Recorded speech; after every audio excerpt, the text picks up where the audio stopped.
Bismillahirrahmanirrahim. Assalamualaikum warahmatullahi wabarakatuh. Sobat-sobatku sekalian, selamat bergabung kembali dengan saya di channel ini. Semoga kita semua senantiasa diberikan kesehatan dan kekuatan oleh Allah Subhanahu wa taala. Amin ya rabbal alamin. Pada video kali ini saya kembali akan melanjutkan pembahasan materi pokok bidang peranata komputer ahli pertama, yaitu terkait dengan infrastruktur teknologi informasi. Sebagaimana kita ketahui berdasarkan surat Menteri Pan-RB nomor B5457 tahun 2024, materi pokok untuk bidang peranata komputer ahli pertama ini terdiri dari 6, ya.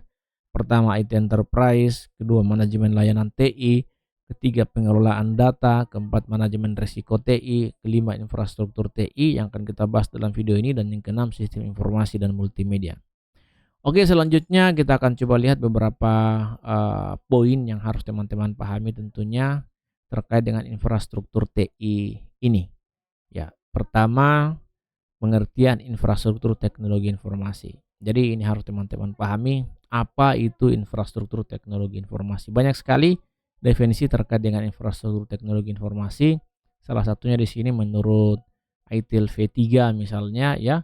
Infrastruktur teknologi informasi itu didefinisikan sebagai suatu kombinasi sekumpulan perangkat keras, perangkat lunak, jaringan komputer, fasilitas, dan lainnya, termasuk seluruh teknologi informasi untuk mengembangkan, menguji, memberikan, memantau, mengendalikan layanan teknologi informasi. Ada juga di sini menurut Urban dan kawan-kawan, dan menurut Johan Jati. Nanti teman-teman bacalah. Oke, poin selanjutnya yang harus teman-teman pahami yaitu terkait dengan jenis-jenis dari infrastruktur teknologi informasi. Jadi secara umum ada 3, ya, perangkat keras, perangkat lunak, dan berbagai layanan yang ada dalam sebuah perusahaan atau organisasi. Kalau untuk perangkat keras kira tidak perlu saya jelaskan lagi karena teman-teman pasti sudah sangat paham dengan istilah perangkat keras, begitu juga perangkat lunak.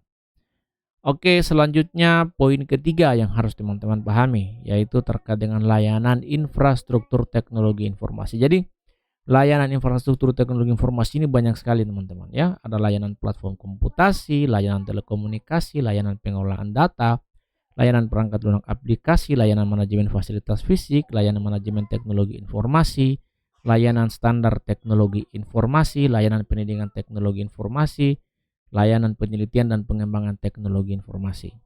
Untuk lebih detailnya mungkin teman-teman bisa langsung searching satu-satu di Google, ya, supaya teman-teman bisa mendapatkan penjelasan yang lebih komprehensif terkait dengan layanan infrastruktur teknologi informasi ini. Selanjutnya poin keempat yang harus teman-teman pahami yaitu terkait dengan komponen infrastruktur teknologi informasi. Jadi komponen infrastruktur teknologi informasi itu ada 7 teman-teman, ya. Pertama ada yang namanya platform peranti keras komputer, yang kedua ada namanya platform peranti lunak komputer, yang ketiga ada yang namanya manajemen dan penyimpanan data, ada platform jaringan telekomunikasi, ada platform internet, layanan dan konsultasi integrasi sistem, dan terakhir platform sistem operasi. Kemudian poin kelima, sudah 4 poin saja. Ya, kalau misalnya teman-teman masih penasaran, ya silakan teman-teman lakukan pencarian di Google, ya, kalau misalnya teman-teman masih belum puas dengan apa yang saya sampaikan lewat video ini. Tapi kalau saya sih ini sudah cukup, karena kalau mau dikembangkan semua ini bagaimana itu platform peranti keras komputer itu jauh luas sekali cakupannya, ya. Tapi saya pikir itu sudah teman-teman dapatkan di bangku kuliah, ya. Tinggal teman-teman mereview sedikit saja, teman-teman pasti sudah bisa memahaminya dengan baik. Oke, selanjutnya kita coba masuk di latihan soal. Kita mulai dengan soal nomor 1. Seperti biasa, sebelum saya lanjut, saya kembali ingin mengajak teman-teman yang mau terlibat untuk ikut menjawab soal-soal dalam video ini. Siapkan catatannya. Dan jika ada di antara teman-teman yang mungkin memiliki pandangan berbeda dengan apa yang saya jelaskan di sini, tolong dituliskan di kolom komentar, karena itu akan sangat bermanfaat bagi saya pribadi dan juga bagi teman-teman kita yang lain yang akan menonton dan mengkonsumsi video ini. Perhatikan soal nomor 1, saya akan bacakan untuk teman-teman sekalian. Bismillahirrahmanirrahim. Dalam infrastruktur teknologi informasi, perangkat lunak sistem operasi memiliki fungsi utama yang berperan penting dalam pemanfaatan perangkat keras. Fungsi dasar yang paling mencerminkan peran sistem operasi dalam perangkat keras adalah titik 2. Titik-titik maunya ini, ya. Opsinya A. Mengatur alokasi memori dan sumber daya CPU untuk aplikasi yang aktif. B. Memastikan keamanan jaringan melalui pemantauan lalu lintas data secara real time.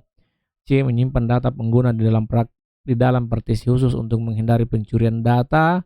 D. Mendistribusikan beban proses aplikasi secara merata di seluruh jaringan. Dan E. Menghubungkan perangkat lunak aplikasi dengan perangkat keras melalui pemetaan sistem data. Nah, nomor 1 ini langsung saja jawabannya adalah A, ya, mengatur alokasi memori dan sumber daya CPU untuk aplikasi yang aktif. Jadi fungsi utama sistem operasi adalah mengelola sumber daya perangkat keras seperti memori dan CPU agar aplikasi yang aktif dapat berjalan dengan baik. Ya, kalau lebih lanjut terkait dengan fungsi sistem operasi ini, saya kembali menyarankan silakan teman-teman lakukan pencarian di Google, ya. Karena ada beberapa tentunya kalau saya tidak salah ingat fungsinya terkait dengan manajemen memori, manajemen storage dan lain sebagainya, kira-kira itulah, ya.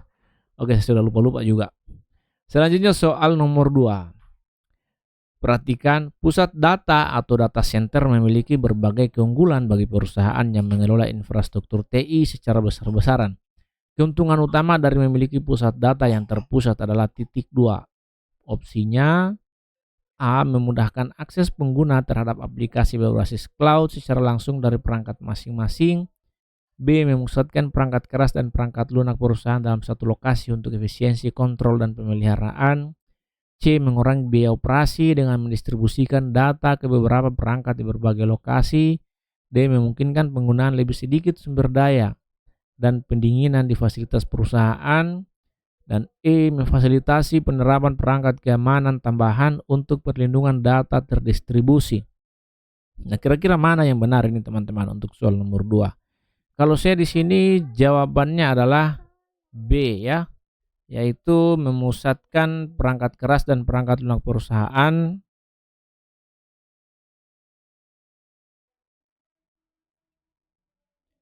Sorry, itu tadi jawabannya B, yaitu memusatkan perangkat keras dan perangkat lunak perusahaan dalam satu lokasi untuk efisiensi kontrol dan pemeliharaan.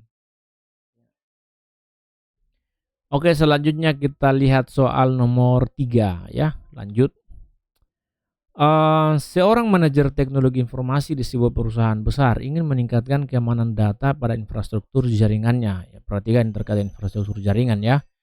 Solusi keamanan berikut manakah yang paling sesuai untuk diterapkan dalam infrastruktur teknologi informasi guna mencegah serangan cyber dan mengontrol akses? Opsinya A. Implementasi sistem firewall tingkat lanjut dan server cadangan terintegrasi.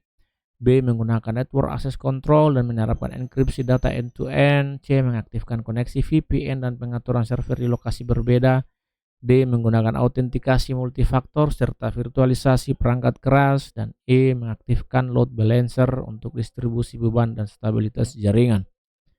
Ya, untuk soal nomor 3 ini jawabannya adalah B, ya, network access control. Jadi menggunakan network access control dan menerapkan enkripsi data end-to-end. Kalau teman-teman yang berkecimpung di dunia jaringan mungkin akan sangat paham dengan soal-soal seperti ini, ya. Oke, selanjutnya soal nomor 4, ya. Salah satu komponen utama dalam infrastruktur teknologi informasi adalah perangkat jaringan. Apa peran utama perangkat jaringan dalam keseluruhan infrastruktur teknologi informasi?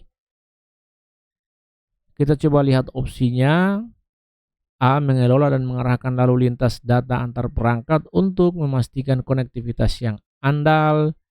B. Menghubungkan perangkat secara fisik dan secara bersamaan menyediakan penyimpanan cadangan. C. Menyimpan dan memproses data secara lokal dalam lingkungan jaringan yang aman. D. Mendistribusikan beban kerja antar perangkat keras dalam jaringan untuk efisiensi yang lebih tinggi. Dan E. Mengidentifikasi dan mencegah ancaman eksternal melalui pemantauan lalu lintas jaringan. Nah, jadi perhatikan baik-baik apa yang ditanyakan pada soal nomor 4 ini. Kemudian analisis dengan cermat opsi-opsi jawabannya. Nah, di sini jawaban yang benar adalah A, ya, mengelola dan mengarahkan lalu lintas data antar perangkat untuk memastikan konektivitas yang andal. Kemudian soal nomor 5, ya, perhatikan. Infrastruktur TI dalam suatu organisasi adalah sistem pendukung untuk berbagai operasi bisnis. Manakah pernyataan yang paling tepat terkait tujuan utama dari infrastruktur teknologi informasi dalam organisasi? Opsinya A. Memastikan konektivitas perangkat dan komunikasi jaringan untuk kelancaran operasional. B. Memberikan platform untuk penyimpanan data, pemrosesan transaksi, dan akses informasi secara terpusat. C. Menyediakan perangkat lunak dan perangkat keras untuk meningkatkan kolaborasi tim. D. Mengamankan data perusahaan melalui perangkat keras dan kebijakan khusus. Dan E. Menyediakan layanan pengguna untuk aplikasi berbasis cloud dan akses jaringan. Nah, di sini jawabannya adalah B, yang memberikan platform untuk penyimpanan data, pemrosesan transaksi, dan akses informasi secara terpusat. Oke, selanjutnya soal nomor 6 ya. Dalam arsitektur sistem informasi, sistem yang dapat menangani peningkatan beban kerja dan tetap memberikan kinerja optimal dianggap sebagai sistem yang memiliki titik-titik. Ya, titik 2. Opsinya A. Skalabilitas yang memungkinkan penambahan sumber daya sesuai permintaan. B. Redundansi sehingga dapat dialihkan jika terjadi kegagalan sistem. C. Fleksibilitas yang mengizinkan modifikasi sistem dengan mudah sesuai kebutuhan. D. Portabilitas sehingga dapat dipindahkan ke platform atau lingkungan yang berbeda. Dan E. Kompatibilitas yang memungkinkan integrasi dengan berbagai perangkat keras atau perangkat lunak. Soal nomor 6 ini jawabannya adalah A ya, skalabilitas. Selanjutnya soal nomor 7. Perhatikan baik-baik. Dalam konteks keamanan data di pusat data perusahaan, salah satu metode paling efektif untuk melindungi data dari akses yang tidak sah adalah titik 2. Opsinya A. Menggunakan firewall untuk memfilter lalu lintas jaringan masuk dan keluar. B. Menyimpan data dalam format enkripsi untuk perlindungan tambahan. C. Menyediakan autentikasi multifaktor untuk setiap karyawan yang mengakses data. D. Membatasi akses data berdasarkan izin pengguna tertentu dalam sistem. Dan E. Menggunakan jaringan virtual pribadi VPN untuk mengamankan koneksi eksternal. Nah, soal nomor 7 ini jawabannya adalah B ya, menyimpan data dalam format terenkripsi untuk perlindungan tambahan. Selanjutnya soal nomor 8. Dalam memilih solusi penyimpanan data untuk perusahaan besar, salah satu pertimbangan utama adalah ketersediaan dan skalabilitas data. Di antara opsi berikut, solusi mana yang paling tepat untuk tujuan tersebut? Opsinya A. Penyimpanan internal di server perusahaan untuk memastikan keamanan data terpusat. B. Cloud storage public yang dikelola oleh penyedia layanan eksternal untuk fleksibilitas penyimpanan. C. Penyimpanan jaringan lokal dengan peraturan RID untuk meningkatkan kecepatan transfer data. D. Penyimpanan hibrida yang mengkombinasikan penyimpanan hibrid yang mengkombinasikan on-premise dan cloud storage untuk fleksibilitas dan skalabilitas. Dan E. Penyimpanan eksternal yang dapat diakses melalui koneksi USB untuk mobilitas dan ketersediaan data. Nah, di sini jawaban saya adalah D ya, penyimpanan hibrida atau hybrid yang mengkombinasikan on-premise dan cloud storage untuk fleksibilitas dan skalabilitas. Selanjutnya soal nomor 9, salah satu kelebihan utama dari infrastruktur jaringan dengan redundansi adalah titik 2. Opsinya A. Meningkatkan jumlah pengguna yang dapat terhubung secara bersamaan